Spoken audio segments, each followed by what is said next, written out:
Bonjour, on va donc passer à la correction de l'exercice 2 du bac blanc. On considère une fonction f g définie par g de x est égal à x plus 3 sur x moins 2. Donc première question, on vous demande de déterminer l'ensemble de définition de la fonction g. Donc on va dire ici que la fonction g est définie, si et seulement si donc nous avons x moins 2 différent de 0. Parce que là nous avons une fonction rationnelle, elle est définie donc pour tout x. Si le dénominateur est différent de 0. Donc là, on va dire g de x existe, ok. Si et seulement si nous avons x moins 2 différent de 0, c'est-à-dire, donc, on va dire tout simplement x différent de 2. Donc, d de g, c'est égal à donc l'ensemble R privé tout simplement de la valeur de 2. Donc, ça veut dire que tous les nombres réels ont une image sauf 2. Donc on va dire que 2 est une valeur interdite.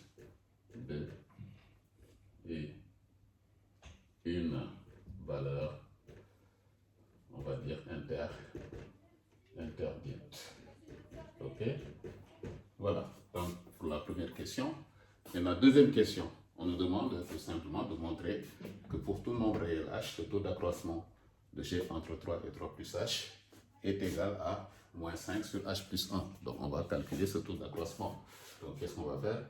On va mettre TH égale. Alors TH égale, on remplace directement. Ça fait donc TH est égal à G de, on va dire 3 plus H, d'accord, moins G de 3 sur H. Donc on va faire les calculs. G de 3 plus H, donc ça nous fait 3 plus H plus 3, d'accord, sur, on va dire 3 plus H moins 2, donc ça c'est G de 3 plus H, moins G de 3, donc ça fait 3 plus 3 sur, allez, on va dire 3 moins 2, de tout ici sur H. Et donc en faisant les calculs, qu'est-ce qu'on obtient? 3 et 3, donc ça fait 6, donc ça fait 6 plus H sur, là vous avez 3 moins 2, ça vous fait 1, donc ça vous fait H plus 1 moins, allez, on va dire ici 6 sur 1. Ok? Donc c'est ça que nous avons, de tout diviser par h. Maintenant, qu'est-ce qu'on fait? Donc on sait que h ici est égal à h sur 1. D'accord? Donc on va mettre ici th égale. Alors th est ça. Ici, on va réduire au même dénominateur. Donc ça va nous faire 1 facteur de 6 plus h, ok? Moins 6 facteur de h plus 1. D'accord? Sur, allez, on va dire h plus 1.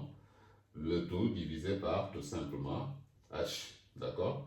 Mais h ici, on avait dit donc tout simplement que c'est égal à h plus, c'est h sur 1, vous voyez? Donc du coup, qu'est-ce qu'on va avoir? Vous avez deux fractions, a sur b, le tout sur c sur d, ça fait a sur b, multiplié par d sur c, donc on multiplie par l'inverse de la fraction. Donc du coup, qu'est-ce qu'on obtient? Ça va nous faire 6 plus h, d'accord? Donc 6 plus h, 6 plus h, là, moins 6h, d'accord? Moins 6h. Après, nous avons moins 6 sur, on va dire donc h plus 1, qu'on multiplie par l'inverse. Donc, on va multiplier par l'inverse, donc on va faire 1 sur, on va mettre h. Voilà, donc c'est ça que nous avons. Et là, vous constatez que plus 6, moins 6, ça fait 0. D'accord? Donc, qu'est-ce qui va rester ici?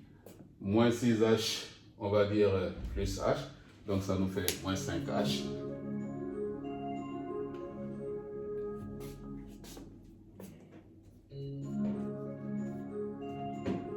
Alors pH est égal à donc moins 5h sur, allez, on va dire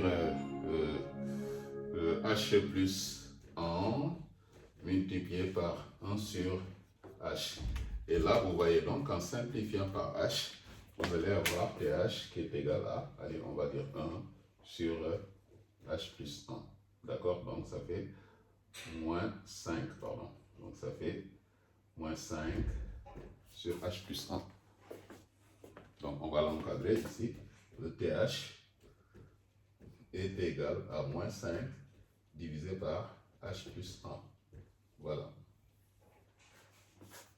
Merci donc pour cette deuxième question. D'accord? Donc voilà.